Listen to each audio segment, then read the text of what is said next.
Bismillahirrahmanirrahim. Alhamdulillahirabbil alamin wal aqibatu lil muttaqin wala udwana illa 'alad dzalimin. Asyhadu an la ilaha illallah arrahmanir rahim wa asyhadu anna Muhammadan 'abduhu wa rasuluhu min akhiril anbiya'i wal mursalin. Qala Allah ta'ala fil Qur'anil Karim wa huwa asdaqul qailin a'udzu billahi minasyaitonir rajim. Wa idza adzana rabbukum la in syakartum la azidannakum wa la in kafartum inna adzabi lasyadid. Al-ayah. Hadirin ikhwatul iman rahimakumullah. Marilah kita awali kajian ini dengan memanjatkan puji syukur kepada Allah Subhanahu wa taala atas apa nikmat yang telah Allah berikan kepada kita semuanya. Nikmat yang senantiasa mengiringi langkah kita, nikmat yang senantiasa memberikan petunjuk kepada kita sehingga tidak terasa pada hari ini sudah menginjak hari ke-20 dari perintah Allah Subhanahu wa taala untuk melaksanakan ibadah puasa di bulan Ramadan. Tentunya menjadi harapan kita semuanya, mudah-mudahan ibadah puasa Ramadan yang sudah kita laksanakan bisa diterima oleh Allah Subhanahu wa taala, dan tentunya kita harapkan bersama 10 hari tersisa Allah memberikan kekuatan kepada kita sehingga kita meraih berbagai macam kebaikan, terkhusus sesuai dengan apa yang disampaikan Rasulullah Shallallahu Alaihi Wasallam, di mana di antara 10 hari terakhir terdapat satu malam yang di dalamnya terdapat berbagai macam keutamaan yang disebut dengan malam Lailatul Qadar. Ini harapan kita semuanya. Maka dari itu, dari 10 hari terakhir di bulan Ramadan ini, marilah kita meningkatkan kualitas ibadah kita kepada Allah Subhanahu wa taala agar kita senantiasa memberi kebermanfaatan bagi diri kita sendiri, khususnya umumnya bagi semuanya. Hadirin ikhwatul iman rahimakumullah.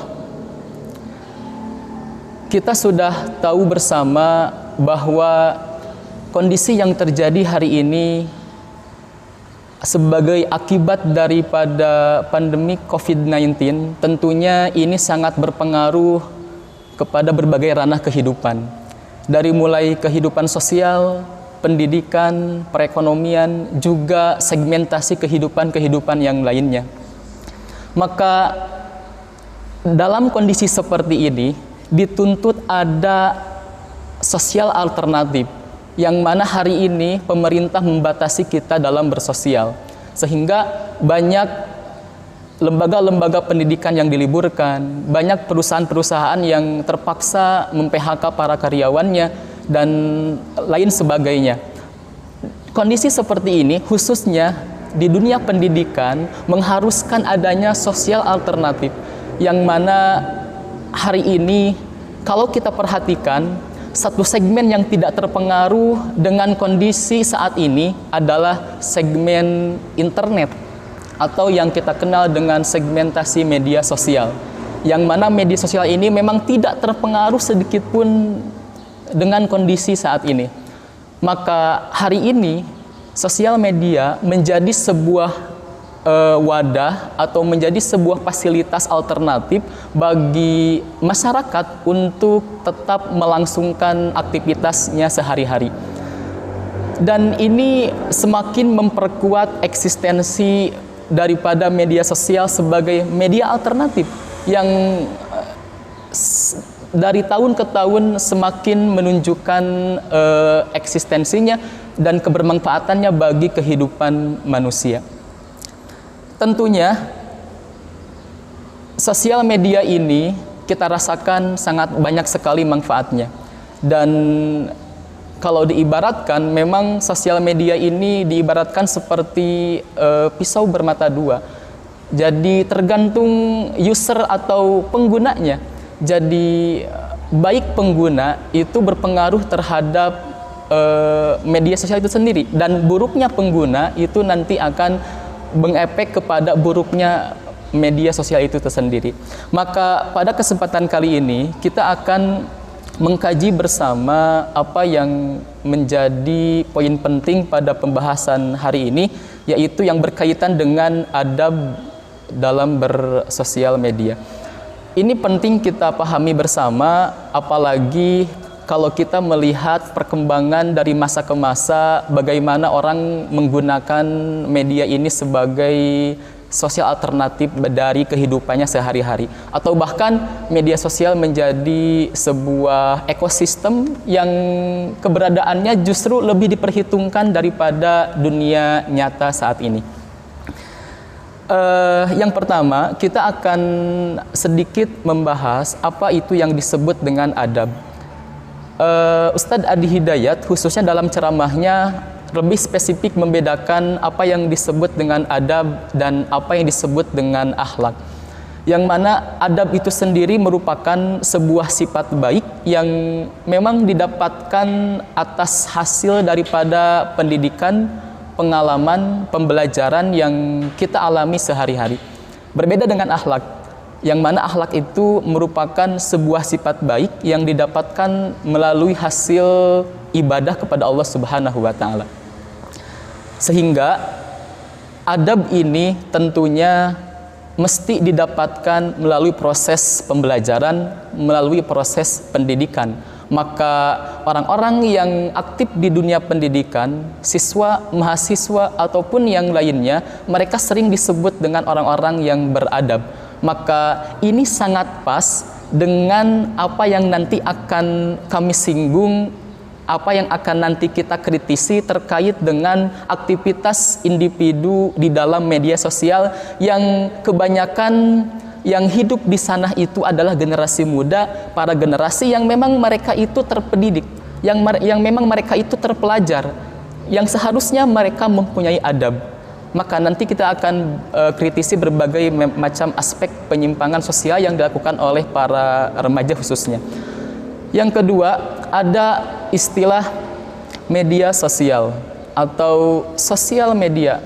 Ini mungkin dua kalimat yang sering diucapkan secara bersamaan, yang memang secara tanpa kita sadari keduanya sama, antara sosial media ataupun media sosial. Kalau kita merujuk kepada kaidah bahasa Indonesia yang menggunakan kaidah MD, artinya menerangkan dan diterangkan, itu seharusnya kan kalau dalam bahasa Inggris itu kalimatnya sosial media. Maka kalau nanti dirubah menjadi bahasa Indonesia itu menjadi media sosial. Tapi memang ini merupakan kalimat serapan dan sudah menjadi halayak yang memang diucapkan oleh setiap manusia, khususnya yang ada di Indonesia. Maka dari berbagai macam sumber kita bisa memahami yang disebut dengan media sosial itu adalah alat komunikasi yang digunakan oleh user atau oleh pengguna dalam proses interaksi sosialnya.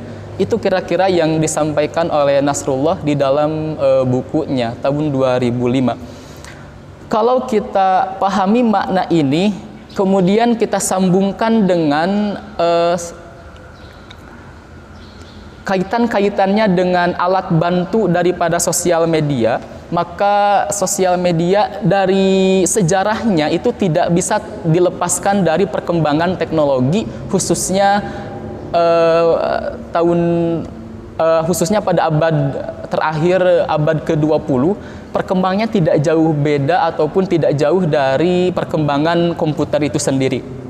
Maka hemat kami, ketika kita memahami media sosial, kita pahami juga perkembangan daripada perangkat media itu sendiri, yang diantaranya adalah komputer. Maka kalau kita memperhatikan karakteristik kerja daripada komputer yang berbasis web, ini yang menjadi sumber daripada alat komunikasi bagi manusia di dunia internet, itu ada 3 unsur yang melandasi karakteristik daripada cara kerja komputer. Yang pertama, karakteristik kerja komputer web 1.0, yang mana itu adalah bagaimana individu mengenalkan kepada individu lainnya. Kemudian yang kedua adalah karakteristik kerja komputer dalam web 2.0, yang mana karakteristik web 2.0 itu lebih menekankan kepada bagaimana individu itu bisa berkomunikasi dengan individu yang lainnya. Dan yang ketiga adalah karakteristik kerja komputer dalam web 3.0, yang mana 3.0 ini lebih menekankan kepada bagaimana individu bisa berkolaborasi atau bisa bekerja sama dengan individu-individu yang lainnya. Maka ketika kita melihat karakteristik dari hal ini, kemudian kita kaitkan dengan pengertian daripada sosial media, maka kita bisa memahami struktur fungsi daripada sosial media itu tidak terlepas dari 3 unsur ini. Yang pertama, sebagai wujud daripada pengenalan diri individu kepada yang lainnya. Kemudian yang kedua, bagaimana individu itu mampu berkomunikasi dengan individu yang lainnya. Dan yang ketiga adalah bagaimana individu itu bisa bekerja sama, kemudian berkolaborasi dengan individu yang lainnya. Maka dari sinilah akan bermunculan berbagai macam tingkah laku, aktivitas individu di dalam sosial media. Hadirin ikhwatul iman rahimakumullah, kalau kita perhatikan fakta-fakta di lapangan, kita ambil sampel saja generasi muda, yang menurut penelitian tahun 2014, generasi muda adalah komoditi yang banyak hidup di media sosial, hampir 60% daripada populasi penduduk. Mereka kebanyakan hidup di media sosial. Kalau kita memperhatikan tingkah laku aktivitas para generasi muda yang hidup di media sosial, ternyata baiknya banyak, tapi kita cermati ada perilaku-perilaku yang memang itu menjadi hal-hal yang sifatnya buruk. Dari mulai kecanduan akan teknologi, kecanduan akan sosial media, kemudian sosial media sebagai ajang, sebagai pengenalan diri, yang cara mengekspresikannya yang ini harus kita kritisi. Kemudian yang kedua, bagaimana mereka berteman di sosial media itu dengan yang tidak ada batasannya, yang kemudian pun itu tidak bisa dibatasi oleh keluarganya sendiri. Kemudian yang ketiga adalah bagaimana mereka bisa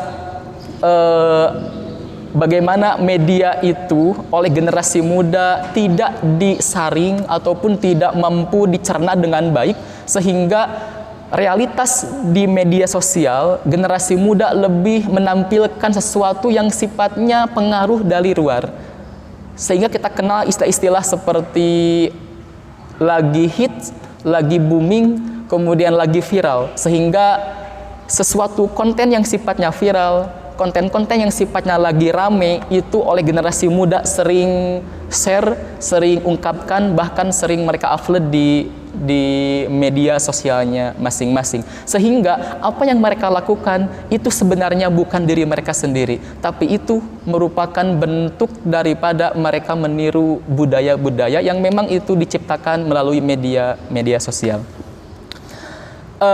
Khususnya hadirin ikhwatul iman rahimakumullah, hari ini kita akan lebih spesifik membahas bagaimana adab daripada individu dalam bersosial media, tentunya menurut Al-Quran dan Sunnah Rasulullah SAW.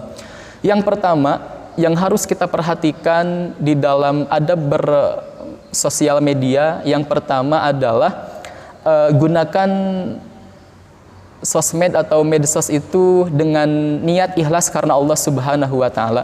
Sebab ini menjadi pondasi dasar bagi kita selaku umat Islam, lakukan semuanya ikhlas karena Allah Subhanahu wa Ta'ala. Sebab Allah Subhanahu wa Ta'ala tidak akan menerima amalan setiap hamba manakala amalan hamba tersebut tidak didasari karena ikhlas karena Allah Subhanahu wa Ta'ala dan tidak sesuai dengan tuntunan Allah Subhanahu wa Ta'ala. Maka yang pertama yang harus kita lakukan bagi penggiat sosial media, niatkan dalam diri kita bahwa ketika kita beraktivitas menggunakan sosial media itu karena Allah Subhanahu wa Ta'ala. Maka insya Allah ketika hati kita sudah diniatkan karena Allah, maka aktivitas kita nanti dalam menggunakan media sosial itu tentunya akan ada di dalam lindungan Allah Subhanahu wa Ta'ala, sehingga tidak akan terjadi misalnya hoax, kemudian tidak akan terjadi misalnya bullying, ataupun tidak akan terjadi sifatnya kita meng-share, meng-upload berbagai macam konten yang memang itu tidak sesuai dengan anjuran-anjuran Allah Subhanahu wa taala ataupun tidak sesuai dengan tuntunan-tuntunan yang dicontohkan oleh Rasulullah Shallallahu alaihi wasallam. Itu yang pertama. Kemudian yang kedua, yang mesti kita perhatikan adalah beraktivitaslah kita di sosial media itu harus dilandasi dengan sifat ataupun rasa tanggung jawab yang tinggi.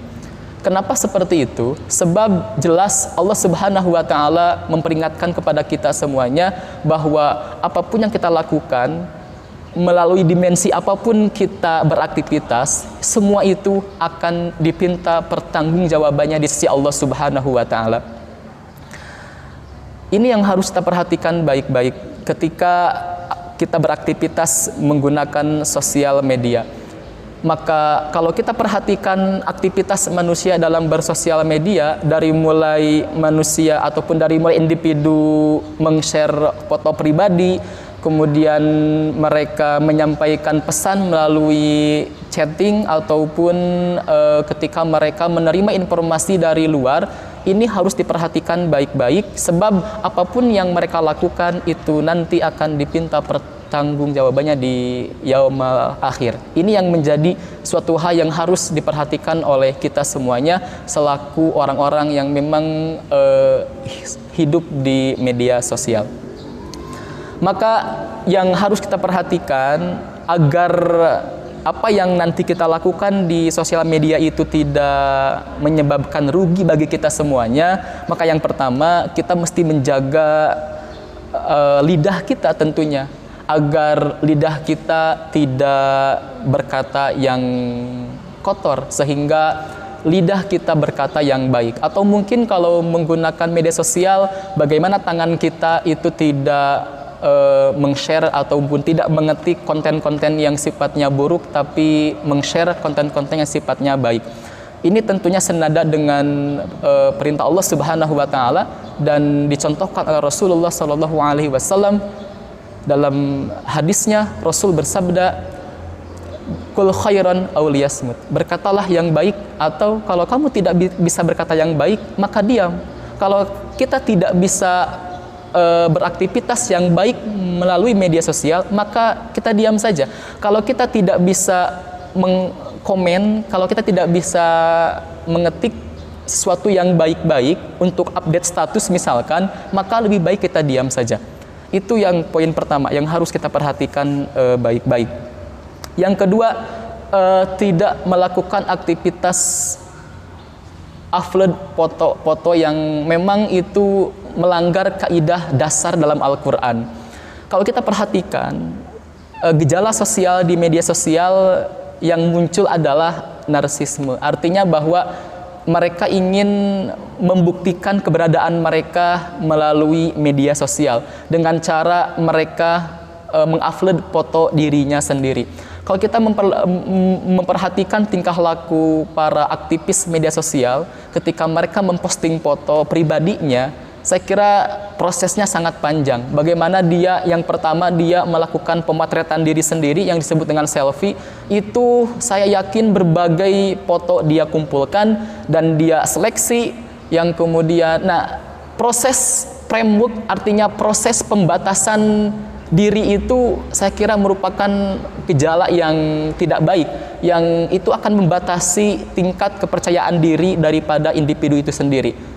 Ketika mereka mengeditnya, kemudian sudah mendapatkan foto terbaik, kemudian mereka share, dan kebanyakan apa yang mereka share adalah foto-foto yang memang melanggar kaidah dasar dalam Al-Quran. Bagaimana Al-Quran memberikan batasan kepada manusia agar manusia itu ghaddul basar, yaitu menundukkan pandangannya. Jelas dalam Al-Quran, dalam surat An-Nur ayat 30 dan 31-nya, Allah Subhanahu wa taala memerintahkan kepada Nabi Muhammad supaya disampaikan kepada umat agar wa kullil mu'minin yaghuddu min absarihin, khusus untuk ikhwan, dan untuk akhwat wa kullil mu'minati yaghudduna min absarihin. Ini poin yang penting bagi kita semuanya, khususnya bagi generasi muda yang memang lebih banyak meng-share konten-konten yang berupa gambar pribadi. Jangan sampai foto yang kita share itu melanggar kaidah ghaddul basar, yaitu menundukkan pandangan. Itu perhatikan baik-baik, sebab dalam tafsir ahkam diterangkan bahwa Mustafa Ali As-Sobuni menerangkan dalam tafsir ahkam bahwa efek negatif daripada kita memposting foto-foto yang sifatnya selfie itu negatifnya adalah nanti akan timbul gejala-gejala sosial yang itu sifatnya menyimpang, dari mulai melihat secara jelas bagaimana paras wajah yang itu tentunya dilarang dalam Islam, yang kemudian nanti menimbulkan sifat suka dan nanti akan menimbulkan jinah yang khususnya disebut dengan jinah mata. Dan perlu kita sadari bahwa sesuatu yang kita upload di media sosial itu tentunya mempunyai ketahanan yang sangat lama atau sering disebut dengan mengabadikan. Artinya bahwa manakala kita tidak menghapusnya, maka itu akan disaksikan oleh jutaan orang, oleh ribuan orang, dan tentunya kalau itu tidak baik akan membuat dosa kita semakin bertambah. Yang kedua, yang berkaitan dengan aktivitas kita agar kita mampu bertanggung jawab daripada apa yang kita lakukan, maka yang kedua adalah kita tidak boleh menggibah atau memfitnah orang di dalam media sosial. Ini yang seringkali orang menggunakan fasilitas sosial media itu sebagai alat untuk menghujat, alat untuk mendebat, alat untuk mentahdir. Sehingga yang mereka debat, yang mereka tahdir itu bukan hanya orang-orang biasa, bukan hanya orang jahat saja, bahkan orang-orang selevel ustadz pun mereka tahdir, mereka debat dengan modus operandinya sama. Mereka memotong videonya, kemudian mereka upload dengan cara membalasnya dengan dalil pula. Ini yang seringkali kita lihat dan seringkali kita perhatikan, yang tentunya bukan membuat kondisi umat itu menjadi damai, tapi ini malah menjadi umat menjadi resah. Dan ini tentunya yang harus kita perhatikan, bahwa ketika kita menggunakan sosial media, jangan sampai kita menggunakan ini sebagai alat, sebagai senjata untuk mentahdir, menghujat, menggibah, ataupun menjatuhkan orang lain. Sebab ini negatif daripada sosial media. Jelas dalam Al-Quran ataupun dalam hadis Rasulullah SAW bahwa perbuatan gibah, kemudian perbuatan yang sifatnya mencela orang lain itu jelas dilarang dalam ajaran Islam. Dalam salah satu hadisnya Rasulullah SAW bersabda, Rasul menerangkan kepada para sahabat, Rasul bertanya, atadrunal muflis, apakah kalian tahu seperti apa orang-orang yang paling merugi itu? Maka Rasul memberikan jawaban, orang-orang yang merugi itu adalah orang-orang yang datang di hari kiamat dengan membawa pahala sholatnya, dengan membawa pahala zakatnya, dengan membawa pahala sodakohnya, dan dengan membawa amalan-amalan yang lainnya. Tapi di samping itu juga dia membawa keburukan, yang mana keburukannya itu diantaranya adalah menggunjing, menggibah, dan mencela orang lain. Maka amalan-amalan kebaikan yang dia lakukan itu tentunya hilang dengan amalan buruk dia yang sering menggunjing, sering mencela orang lain. Maka jangan sampai media sosial yang seharusnya menjadi wadah positif bagi kita semuanya untuk menebar kebermanfaatan, menebar kebaikan, itu malah menjadi senjata yang buruk bagi kita semuanya. Kemudian yang ketiga, kita tidak melakukan sebuah perbuatan yang memang itu dilarang ataupun dibenci oleh Allah Subhanahu wa taala. Dalam hadisnya Rasul bersabda, Allah Subhanahu wa taala membenci 3 hal. Yang pertama, qila wa qala, artinya banyak berbicara, dia banyak berbicara tanpa ada sumber yang jelas. Yang kedua, wa kasratas su'al, banyak bertanya pertanyaan yang tidak ada manfaatnya. Yang ketiga, wa idu'atal mal, artinya menghambur-hamburkan harta. Saya kira media sosial itu bukan sebuah media yang gratis, itu membutuhkan uang untuk membeli kuotanya. Tentunya ketika remaja ataupun ketika individu mereka sudah tergiur, sudah kecanduan sosial media, apalagi anak-anak, maka mereka tentunya akan menuntut kepada orang tuanya untuk meminta uang untuk dibelikan kuota agar dia bisa tetap eksis di dalam sosial medianya. Dan ini merupakan gejala-gejala yang memang harus diperhatikan oleh kita semuanya, yang harus disadari bukan hanya oleh anak muda saja, tapi ini mesti disadari oleh orang tua juga. Sebab dewasa ini kita perhatikan terjadi ketimpangan sosial yang mana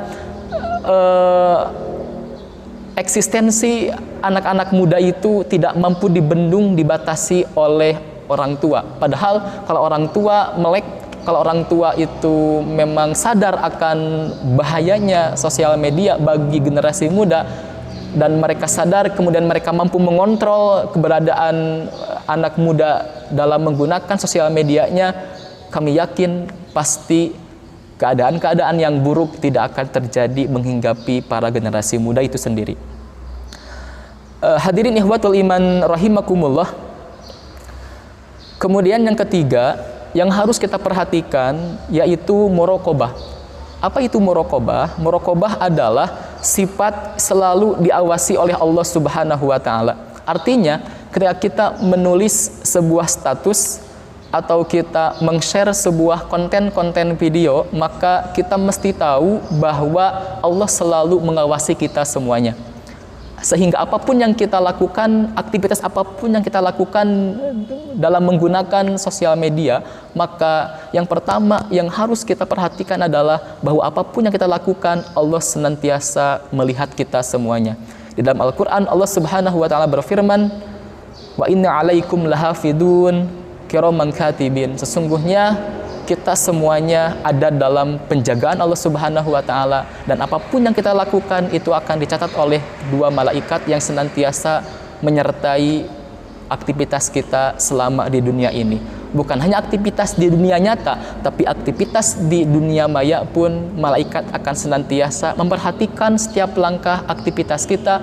Dan tentunya ini menjadi perhatian khusus bagi para penggiat sosial media agar mereka senantiasa mengisi sosial media dengan perkara-perkara yang baik sehingga Allah mencatatnya dengan baik pula. Keempat yang harus kita perhatikan adalah intifadoh. Hadirin ikhwatul iman rahimakumullah, apa itu intifadoh? Intifadoh adalah menyebarkan hal-hal yang bermanfaat, meng-share konten-konten yang positif, yang itu mempunyai fungsi yang baik, mempunyai fungsi amal ma'ruf nahi munkar. Ini penting. Saya kira dari mulai awal berdirinya sosial media itu tujuannya lebih untuk bagaimana Barat menghancurkan generasi muda agar generasi muda itu lebih enak hidup di dunia maya yang memang tidak ada batasan sosialnya. Tapi ternyata Allah memutarbalikan semua itu. Bagaimana hari ini kita saksikan media sosial bukan menjadi alat untuk menghancurkan orang Islam, tapi media sosial digunakan oleh orang Islam, oleh kita selaku pribadi muslim untuk yang baik-baik. Sehingga maka istifadoh yang dimaksud adalah kita menebar kebermanfaatan melalui media sosial, melalui grup WhatsApp, melalui YouTube, dan konten-konten yang lainnya yang itu merupakan bagian daripada produk sosial media. Dan ini ternyata memang tidak gampang, susah, tapi ini harus kita tempuh, terlebih dalam kondisi saat ini yang mengharuskan kita lebih banyak beraktivitas dalam menggunakan sosial media. Allah berfirman, "Wa qulu linnasi husna," maka berkatalah yang baik kepada manusia yang lainnya. Hadirin ikhwatul iman rahimakumullah. Kelima yang harus kita perhatikan adalah memperhatikan pergaulan dan pertemanan kita di jejaring sosial ataupun melalui media sosial. Artinya bahwa kita harus mampu memfilter segala macam kegiatan-kegiatan yang itu akan membuat kita beraktivitas, bergaul dengan teman yang memang itu tidak baik. Terlebih media sosial tidak membatasi itu pertemanan.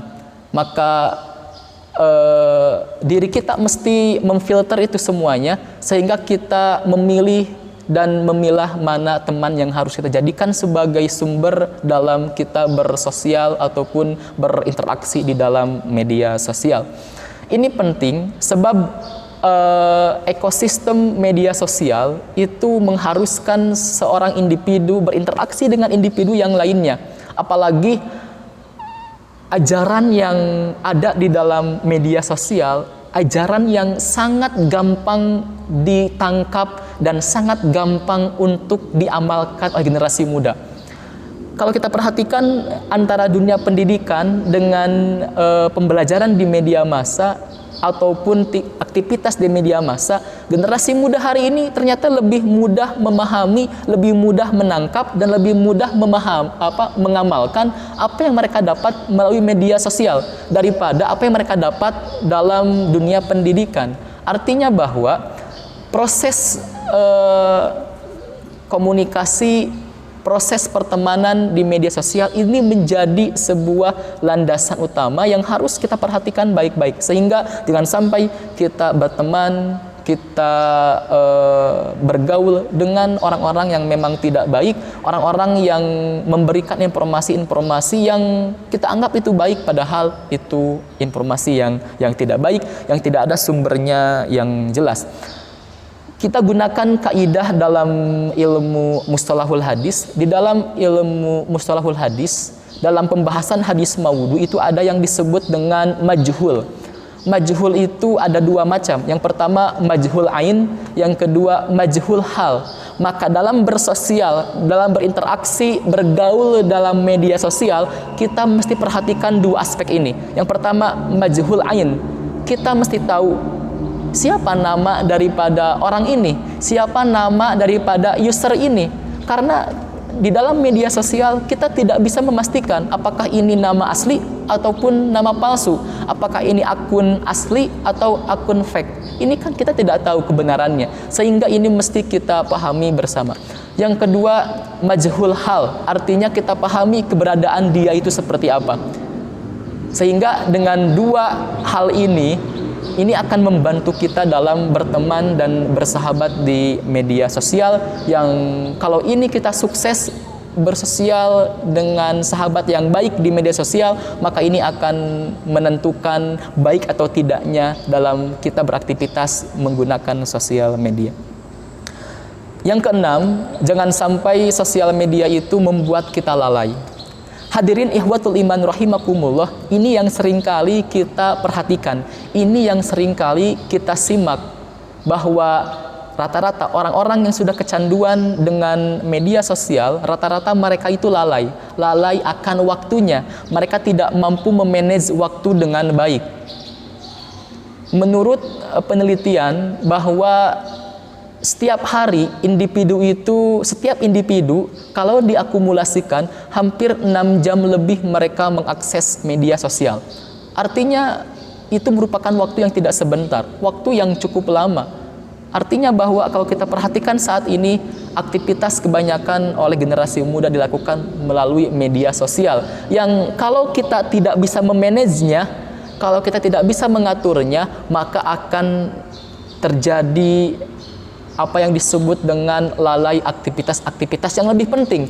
Misalnya kegiatan pembelajaran di sekolah kita menjadi malas, kita tidak mampu fokus memperhatikan ustadz yang sedang menyampaikan, kita malah fokus untuk menggunakan gadget kita, ataupun kita lalai akan waktu yang seharusnya sholat itu tepat waktu, karena kita sibuk menggunakan sosial media sehingga kita lalai akan ibadah kita kepada Allah Subhanahu wa taala. Ingat baik-baik, Rasulullah Shallallahu alaihi wasallam bersabda, "Inna linafsika 'alaika haqqan." Sesungguhnya bagi diri kita itu punya hak. Ya, termasuk media sosial merupakan hak kita semuanya. Dan bukan itu saja hak kita, wa li rabbika 'alaika haqqan. Kita juga dengan Allah Subhanahu wa taala punya hak untuk beribadah kepada Allah Subhanahu wa taala. Jangan sampai media sosial itu membatasi hak kita dengan Allah Subhanahu wa taala. Bahkan ini mesti diutamakan, hak kita kepada Allah Subhanahu wa taala. Dan yang paling penting adalah wa inna li ahlika 'alaika haqqan. Dan ingat, kita dengan keluarga kita pun mempunyai hak yang tentunya ini tidak boleh sampai terabaikan dengan alasan kita sibuk dengan sosial media. Hadirin ikhwatul iman rahimakumullah, ketujuh, jangan jadikan media sosial ini sebagai pembunuh keikhlasan dan jauhi setiap perbuatan-perbuatan ria, sehingga apapun yang kita posting, apapun yang kita share di media sosial, ikhlaskan karena Allah Subhanahu wa taala, bukan ingin menampilkan bahwa diri kita lah yang terbaik, bukan ingin menampilkan kita lah yang memang orang yang punya kualitas kata-kata yang baik. Ini yang mesti kita perhatikan baik-baik dalam bersosial media. Kemudian yang kedelapan, yang harus kita perhatikan ikhwatul iman rahimakumullah, kita mesti meng-cross-check kebenaran daripada informasi yang kita terima. Sebab sosial media itu sangat besar membuka peluang bagi individu untuk meng-share informasi-informasi yang memang itu tanpa sumber yang jelas. Maka wajib kita cross-check agar kita tidak menelan mentah-mentah setiap pesan yang kita terima di dalam sosial media. Dan kalau kita perhatikan, pengalaman saya pribadi ketika mengajar di sekolah umum, ada banyak para generasi muda yang mereka hijrah. Artinya mereka menjadi lebih baik lagi dengan melalui media WhatsApp. Mereka mengikuti grup-grup WhatsApp yang mereka anggap itu baik. Bahkan mereka mampu untuk melakukan sebuah perbuatan yang memang itu memang agak berlebih-lebihan dengan alasan mereka belajar melalui konten ataupun melalui media WhatsApp. Ini tentunya kita perhatikan baik-baik. Sebab apa? Sebab memang informasi melalui media itu tentunya kalau kita tidak bisa menyerapnya, kalau kita tidak mampu meng-cross-checknya, kita tidak mampu mentabayunkannya, kita tentunya akan menerima informasi yang tidak ada sumber yang jelas. Hadirin ikhwatul iman rahimakumullah. Kemudian yang selanjutnya yang harus kita perhatikan baik-baik di dalam aktivitas kita bersosial media, yaitu jangan sampai kita semuanya meng-share ataupun menyebarkan konten-konten kebatilan yang kemudian itu menjadi sebuah alasan kita oleh Allah Subhanahu wa taala termasuk ke dalam orang-orang yang merugi, orang-orang yang tidak mampu menggunakan sosial media ini sesuai dengan aturan-aturan Allah Subhanahu wa taala, yang seharusnya sosial media itu menjadikan kita sebagai pribadi yang semakin dekat dengan Allah Subhanahu wa taala. Khususnya di bulan suci Ramadan ini, tentunya kita mesti menggunakan media sosial menjadi wadah yang paling baik, paling tepat untuk kita tetap menjaga hifdzuddin, tetap menjaga syiar-syiar agama, sehingga kita semuanya bisa selalu ada dalam ridho Allah Subhanahu wa taala. Hadirin ikhwatul iman rahimakumullah, terakhir kami sampaikan bahwa sebagai kesimpulan mungkin pada kajian kita kali ini, ingat baik-baik bahwa sosmed itu baik atau buruknya sosmed itu adalah, jadi sosmed itu akan baik sesuai dengan baik penggunanya, dan sosmed itu akan buruk sesuai dengan buruk penggunanya. Jalani hidup kalian sendiri, jangan sampai kita hidup dengan kehidupan mereka yang memang kebanyakan beraktivitas di media sosial. Mudah-mudahan momentum Ramadan ini kita gunakan sebagai momentum untuk mendekatkan diri kita kepada Allah Subhanahu wa taala, mempertebal keimanan kita, sehingga apapun yang kita lakukan baik melalui media massa ataupun media nyata itu senantiasa ada dalam ridho Allah Subhanahu wa taala. Demikian yang bisa saya sampaikan, mudah-mudahan bermanfaat khususnya bagi saya pribadi, umumnya bagi ikhwatul iman yang mendengarkannya. Aku qouli hada wa astaghfirullah li wa lakum. Assalamualaikum warahmatullahi wabarakatuh.